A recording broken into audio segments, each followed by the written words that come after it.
Hey everybody, welcome. Welcome to Daily Reflections with Chris. I'm Chris, and today we're going to read the Daily Reflection.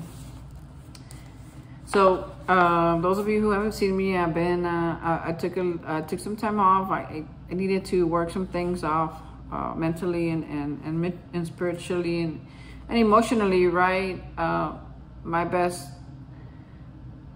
The one thing I want to do with these videos is to be able to help people, and sometimes it's hard to help people when I'm like just a mess and things. So I've been really working on some stuff, some things that I had to look at that I thought I looked at, but I didn't. So I was doing a lot of work, but I'm really grateful to be back here with you guys, and in a way different spot than 5 days ago even. And also, for those of you who know, I am the bilingual chair for Southwest Texas Area 68. So we had an assembly this weekend, and wow, I did a lot of translating. So sometimes, especially on the business assemblies, there's a lot to translate, a lot of words I'm not too familiar with. So I'm getting familiar with them in a lot of conversations that we had. We had a really good sharing session. It's like 2.5 hours of just sharing after sharing after sharing.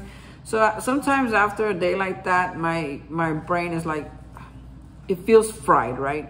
It's not fried, it just has a lot of information in it, but it feels fried. So last night I just went home and just unwound, just unwound myself a little bit, just relaxed a little bit, and just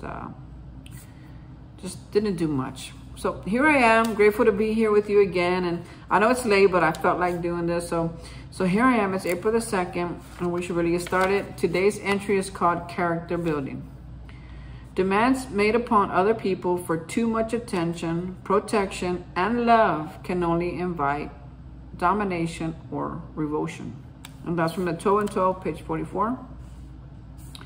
When I uncovered my need for approval in the 4th step, I didn't think it should rank as a character defect. I wanted to think of it more as an asset, that is, a desire to please people. It was quickly pointed out to me that this need, right, can be very crippling.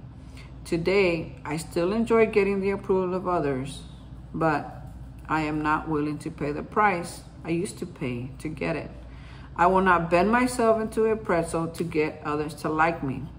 If I get your approval, that's fine. But if I don't, I will survive without it. I am responsible for speaking what I perceive to be the truth, not what I think others may want to hear. Similarly, my false pride always kept me overly concerned about my reputation. Since being enlightened in the AA program, my aim is to improve my character. My God, that is a good one. It was kind of a long read, but man. So we are in the 4th month. We just started it yesterday. So today's April the 2nd. And for all of April, we're going to be talking about either the 4th step or the 4th tradition. So this particular one, even though on page 44, I don't know that that's exactly the 4th step. I mean, I could go look it up. I think it feels like, it sounds like more like on 6 and 7. But on the it's using it as a tool for the 4th step because,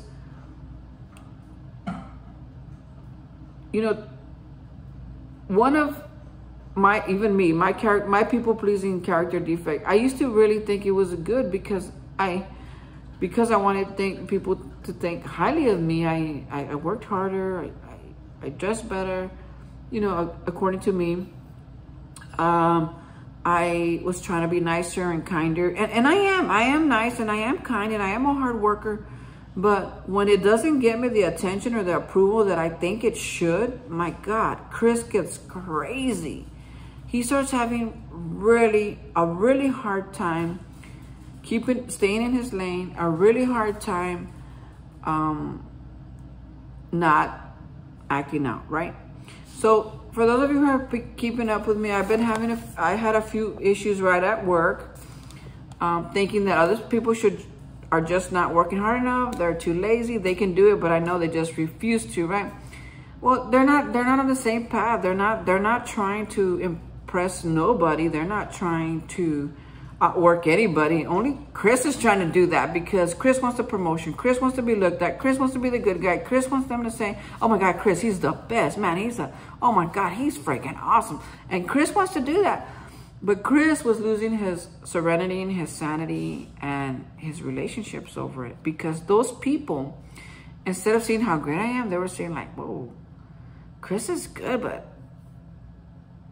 he acts out and he talks to, he has a lot of snarky comments and he's not really friendly and he's not getting along with anybody right now.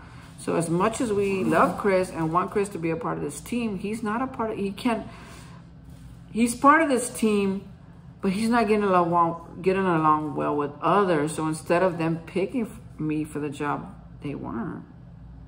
As much as they wanted to, they were thinking about, okay, this company as a whole, what's good for this company as a whole? And the same thing is in family lifestyles, in recovery groups, whatever. It's like, what's good for the whole entire whole? And I was losing sight of that. I was losing sight of what was good for the company. Instead of building relationships, I was tearing them down. I was losing sight of the whole Chris. What does he really want besides all that? I mean, doesn't he want peace and serenity anymore? And those of you who have been watching me have seen me go through some of that. Chris without peace, Chris without serenity, Chris in depression, Chris struggling, Chris not being able to put his thoughts together or say a sentence correctly, right? So some of you guys were able to watch me go through that. And now, today, because of it and getting rid of this people-pleasing part of Chris that's very unhealthy, man, I feel liberated. I feel liberated because I don't feel like it says here, like I got to bend myself into a pretzel to be liked or loved or wanted or needed. I don't have to do that. I could just be Chris with my flaws, with my character defects, with my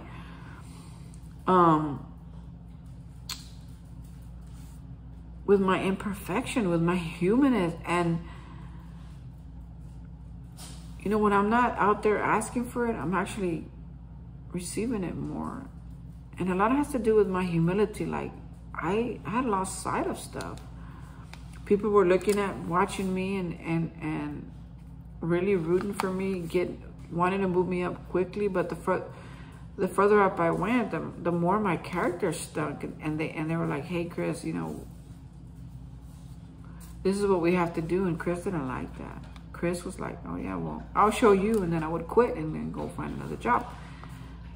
But this last time I was like, second to the last time I was like, okay, maybe I need to look at this. But this very last time that it happened at my job, at my work, I was like, no, Chris, you can't quit. You need to stay.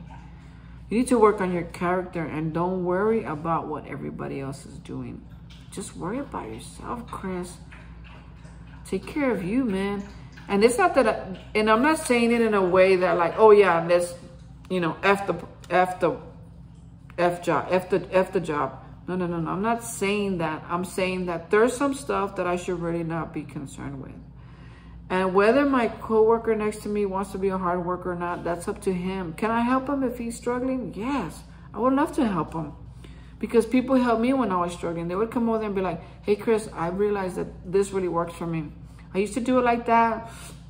It didn't really work for me. But when I do it like this, I'm more accurate or faster or quicker. Or it really works out best for me. It's better for me to get out on the road quickly. So some of that stuff people, gave to me when I was really new, at the post office. So I try to do that. But folks, not everybody wants that.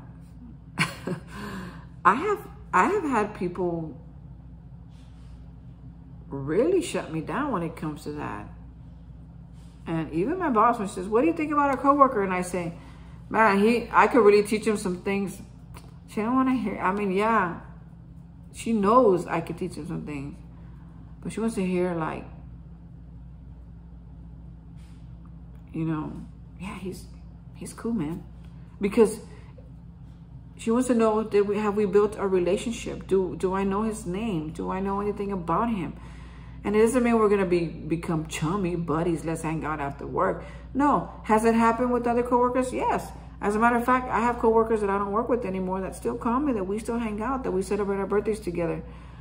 But overall, they want to know, can you get along with others around you? Because if you can't do it as an RCA, you're going to be able to do it as a regular, and you're probably not going to be able to do it as a manager or as a supervisor. So they see the whole story unfold. They've been around longer, and they can see, are you unwilling? Like, okay, you're not getting along with them today, but can you grow into a leader? Can you grow into a leader that gets along with people and motivates people and gets people on their team, and everybody does their job? Or are you the kind of leader that's just gonna push people around, demand things that they don't want to give you, force people to do things they don't want to do? And I don't want to be that leader. I've never wanted to be that leader, but I'm still like turning into that leader. But I think that because of what has happened, I have an opportunity to make the decision right now to be the leader that I want to be, or I can continue to be the leader that I don't want to be, which has been my story, right? Those of you, you know, maybe this is the first time you're on here. Maybe you don't even know who I am. Well, I'm Chris, and I'm recovering from alcoholism and drug addiction and many other things, right? And part of my story is that even when I wanted to, I couldn't. Even when I wanted to stop drinking, I couldn't. Even when I wanted to stop lying, I couldn't. Even when I wanted to stop making women my God, I couldn't. I mean, like, this was a struggle. Like, I needed a higher power to help me with this, because it was way more stronger. This hold was much stronger than anything that I could do with my own power, my own will, my own strength, my own ideas, I mean, like, I needed something outside of me that could just break those chains, that could just set me free, that could just liberate me, that could just give me the freedom, that could just do what I could not do. And these character defects that were showing up, I had to pray about them. I was about to lose another good opportunity, another good friendship. My mind, my spirit was dying. My soul, everything. I was losing hope. I was in a really, really bad spot not too long ago. And being able to, and I actually, I did a 4-step, right? I did a 4-step on what's really going on. And the 4-step that I did was on, so in the 4-step, it's mostly about resentments, but it's also about fear and sex, right? Or relationships. So even though I had done those before, these relationships that I had along the way had to be kind of looked at over. So I started, you know, I did another 4-step, and I was able to see where I had gone back to blaming them, right, for everything. And the more I blamed them, the harder it was for me to see what was really going on within myself. You know, the jealousy, the envy, the hurt pride, the ego, the deflation, the rejection, all that stuff that was still, that I was hanging on to, that I thought, man, I'm not hanging on to that. Man, I'm good. I'm sober now. I got in my life. You know, I'm good. As a matter of fact, I'm really good. But then I went from, man, I'm really good and everybody else is not. And that's where the ship took, you know, that's where everything took a turn for the worst. And me believing that that's true made it way worse to look at. So me doing the 4-step, I was able to look at that again and say, okay, you're here again. We know what works. We got to pray on this, you know.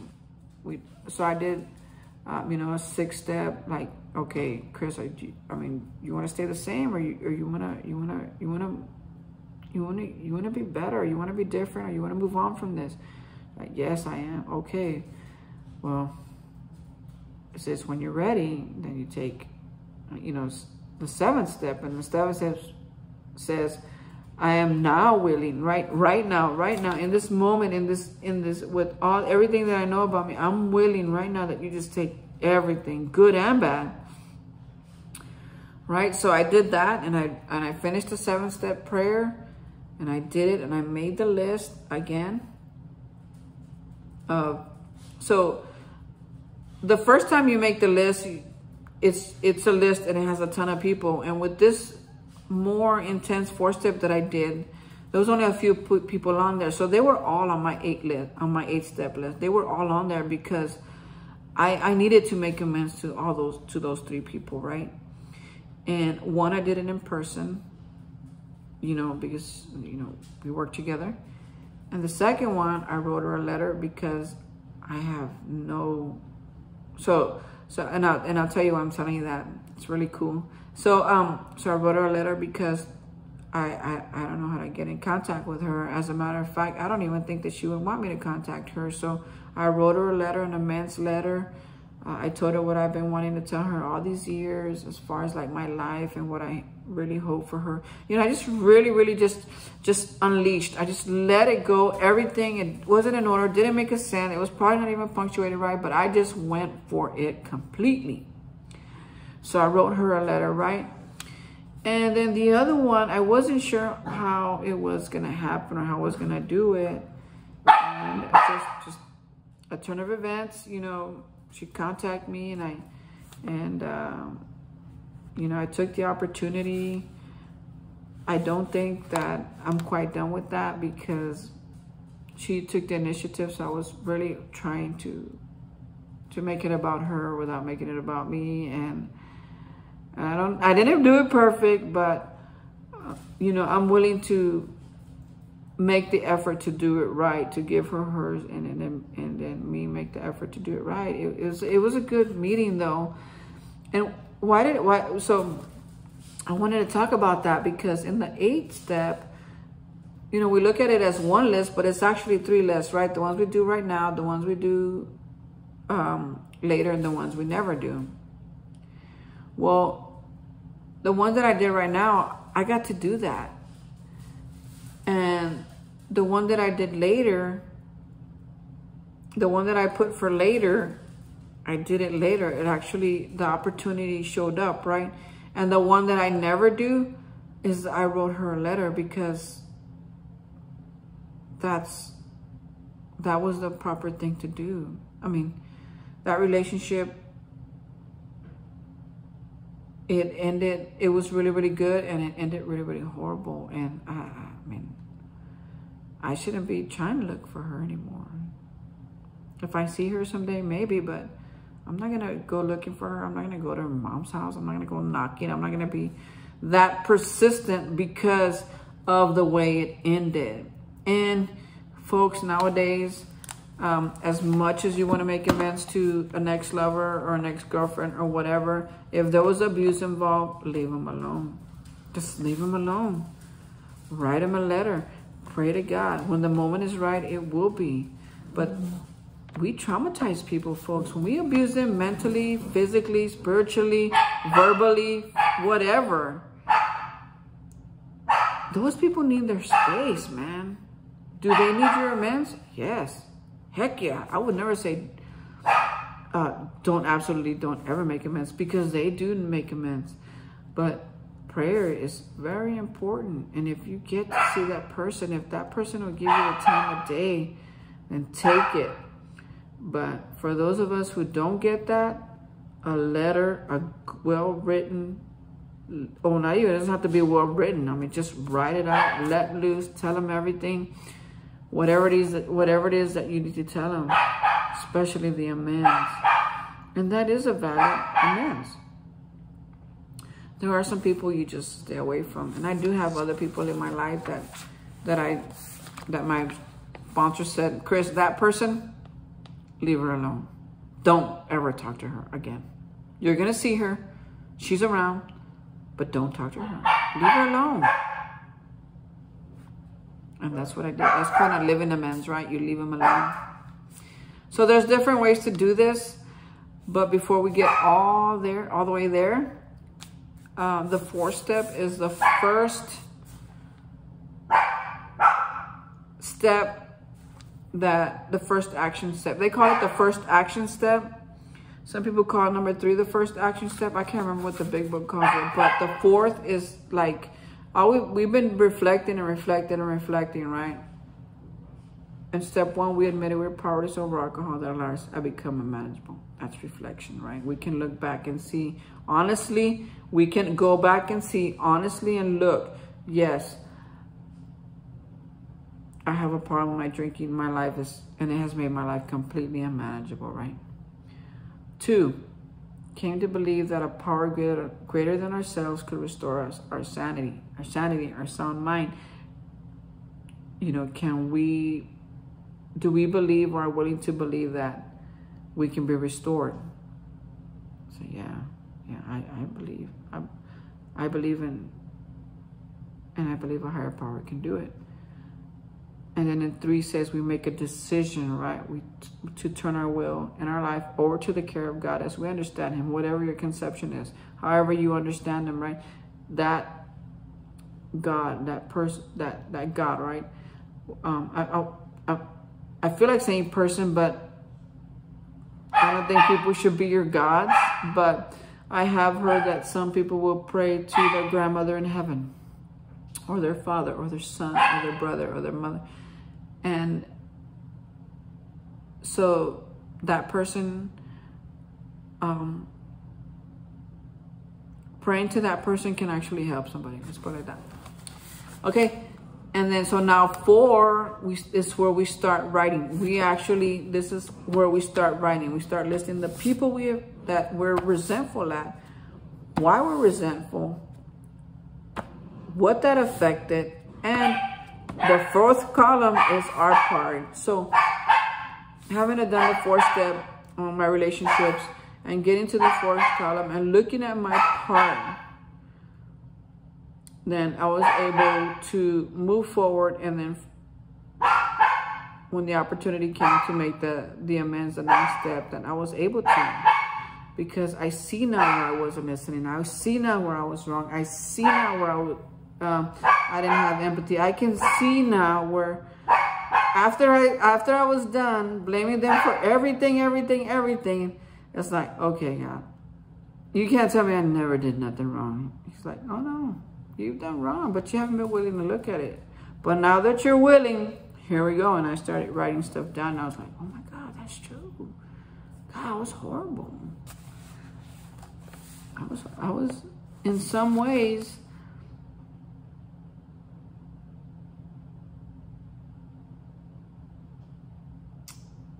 this people pleasing, this wanting the attention, wanting to be loved, wanting to be with somebody, put both of us in a bad spot, because it continued to let her think it was okay, and it continued to hurt me internally, right?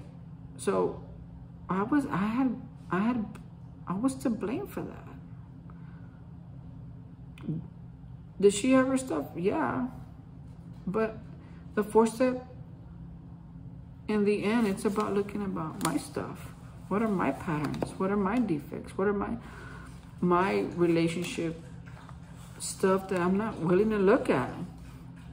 That I'm still justifying, that I'm still blaming on them, that I'm still thinking it's cute. That's not cute, man. It's like, I really, really like the 12 and 12 where it talks about the step that sets apart the boys from the men, because that's important. It's like, man, if you're not growing in this program, then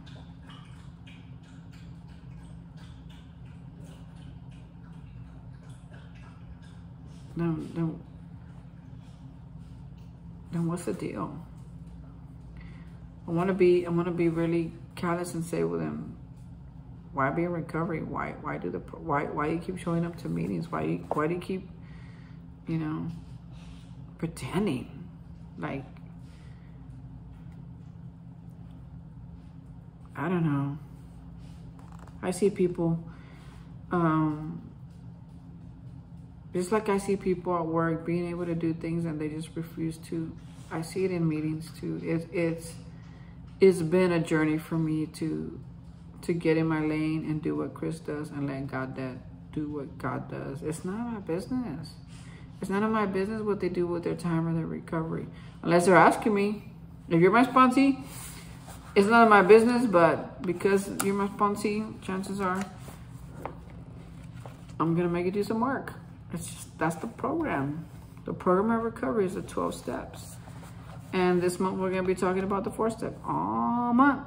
So if you just started the 4-step, guess what? Every meeting is going to be talking to you right now. Every single meeting, because a lot of meetings use this book and they talk about the 4-step. But don't let it discourage you, folks. I think we all get into I think even for me, I've been there many times where it's like, I don't want to look at myself. It feels good to complain. It feels good to, to have get people agree with me, but there's no healing in that. It's just more sickness. It's just more sickness. It's cute once or twice, of course, because who doesn't want to be comforted, right? But at some point, for me, too much of that can be very dangerous. So I have to man up, put on my big boy panties on, underwears, and boxers, whatever.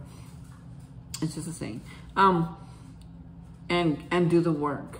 And because that's where the healing comes from. That's where the growth comes from. That's where we turn into men or women.